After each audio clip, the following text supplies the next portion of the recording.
On April 22nd, British Middleweight Champion Tommy Langford will fight Avtandil Khurtsidze for the WBO Interim World Middleweight crown at Leicester Arena, live on BT Sport.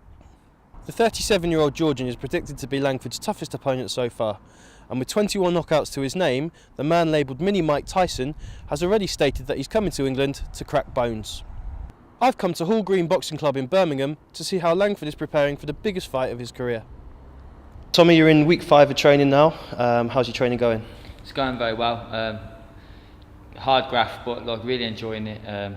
Getting a lot of good rounds sparring at the moment, so it's all going really well. I'm well on schedule for the fight, and everything's good. Weight's good, fitness is good. So yeah, all looking forward to it now. Khurtsidze, he's a different fighter to maybe Sam Sheedy in your last fight. How have you been preparing for him? I mean, everybody seems to have tried to box Khurtsidze on the back foot. Some have, and Hassan Ndam was the last loss on Khurtsidze's record, which was 7 years ago, so he hasn't lost for a long time, but he's not been that active. And Hassan boxed him, but purely on the back foot, like almost too negatively at times, if I was going to pick hold, but he did outbox him. So he's shown the way you can outbox him, but I think you've got to take it to him as well, and I am to go out there and be first with my own punches and my own attacks, and take it to him a bit. You don't need to run just because he's on the front foot.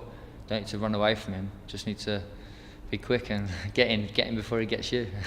Khurtsidze, he comes at you, and he comes at you 100 mile an hour. And I believe, don't get me wrong, it's gonna be a very tough fight, but it's gonna suit me. I'm not gonna have to go looking for him. He's gonna be there in front of me to land on, and I'm relentless as well. I've got a very high punch output, but the one thing I think the big factor that's going to play into it is I'm a better boxer than him. He might be strong and he might be really physical and all this sort of thing, but I'm a better technical boxer than him. So as long as I deliver the right thing on the night, I'll beat him. I've always been very happy with Frank. He's, always, he was the target. He's the person I wanted to be with when I turned professional. He's been in and out of box. He's been in boxing for, seems forever, and he's always been doing the right thing for his fighters. And all you got to look at is, the world champions he's produced, and the way he's gone about producing his fighters and what he's got them, and he's got them into the right position. So I've always been very happy.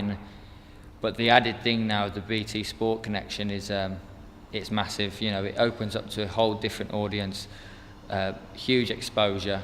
It's in more homes than Sky and all that sort of thing. So it's a massive opportunity to project boxing out onto the masses, and that's what you want as a fighter. You need to be out there, and you want it. If you can create that crossover and become a household name, or dare I say it, celebrity. I don't really want to be a celebrity, but if you can get that, like the footballers get, if you can get that crossover into the public eye, then it spells for some real real good coverage of boxing. It's great for the sport, but then also good for your pocket as well. Do you think the sort of financial rewards that come from that kind of deal, and you being on that fight, do you think that's going to help you moving forward in terms of that's taken care of, now you can focus even further on your boxing career? The financial side of boxing it's a funny business. Do you know what I mean? It is a business, boxing is.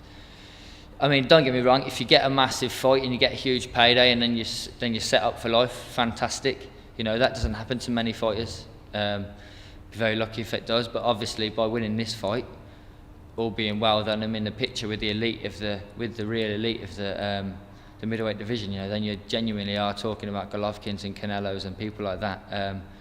And so then you're talking mega money, and every fighter wants that, and once you've got that, it is nice, but also there's a slight chance when you've got that much that you think, what do I need this anymore? Do you know what I mean? But me personally, I love fighting anyway. I love boxing, and I see myself being in it.